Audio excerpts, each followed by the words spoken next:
you've heard those who say stick handling is a lost art. Here is hockey's reply, demonstrated by Jean Béliveau. On the left, hockey's Man of the Year, Jean Béliveau.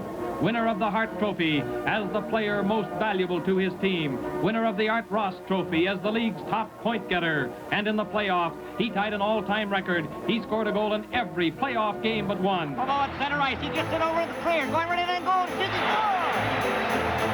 And Montreal takes the lead 2-1, and a beautiful effort by Jean Béliveau. I think it's one of the trademark on the Canadian that we help each other. That the success of the team is first, your personal record is second. I've always thought the game of hockey is the greatest game to play and the greatest game to watch. And to these days, every night when I go to bed at night, I thank God to have given me the talent to have a life in professional sport. To have a life with Canadian. Up they come, Béliveau at center ice. He gets it over in the clear. Going right in and goal. Shoots it, score!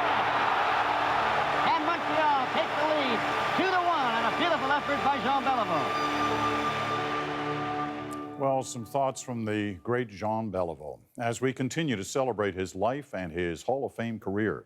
Not many people had a closer look at both than another legendary hockey figure, longtime broadcaster, Dick Irvin. He joins us now.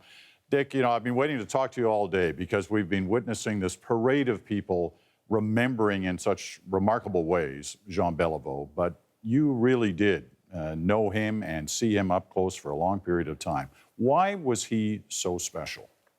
You know, Peter, it's interesting. My father coached John the first 2 years that he played for the Montreal Canadiens, and I broadcast him his last 2 years that he played for the Montreal Canadiens.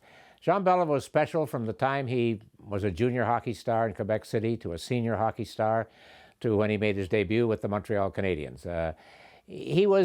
It's a little difficult for me to put into words, but, you know, he was the kind of a guy that when he walked into the room, everybody stopped. And he's the same thing on the ice. He was just a special performer.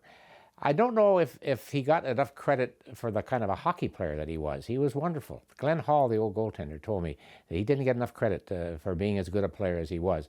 John had a terrific shot. He could do it all on the ice. I think it was off the ice. And in how many players, Peter, will be remembered more for what they did off the ice than what they did on? I think this is, in John's case, it's almost like 50-50. Do you think he realized the kind of impact that he had on so many people? Yes, I think that he was the kind of a person that you just heard him say on that clip how he thanked God every night that he was able to have the ability to play hockey. He appreciated that. He appreciated what the game did for him, what the fans did. And so when his career was over, 43 years ago, mind you, when his career was over, he decided to pay back. And he never stopped. If you were to take, in my opinion, all of the charitable functions that he attended from coast to coast to coast in this country, over all these many years, the amount of money raised would be staggering. You'd be talking in the millions. And that's my mantra for today. And that's, I think, was the way that he wanted to pay back the game and the people. And he was sincere about it. And he kept it up right to as long as he could. You know, I remember you once saying that, you know, if you had the first draft pick in the greatest hockey team of all time with every player available, you would have picked him. You would have picked Béliveau over all the other great names that we know. Why? For his leadership qualities. When you talk to the players who played with him on the great teams that they had here in Montreal, with a lot of great players, you don't win the Stanley Cup as often as he did without having some pretty good teammates. But they all talked about Big Jean. Big Jean would say this. Big Jean would say that. He was the catalyst. He was the leader, and for, you know, a new team, if you're talking about this mythical draft, he would be perfect. Not only a great player who could skate, shoot, and score, but a guy who took over the dressing room and who would be the image that the whole team would want to imitate. And that, to me, that's why I think he would be the most valuable player you could pick. Not maybe the best player, but the most valuable player.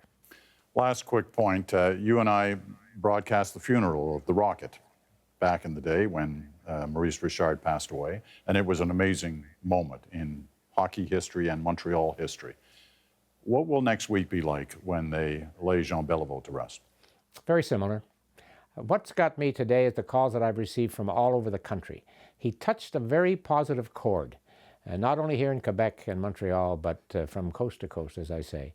And I think it's going to be something that none of us, I will never forget the Rockets' funeral, Peter, working with you.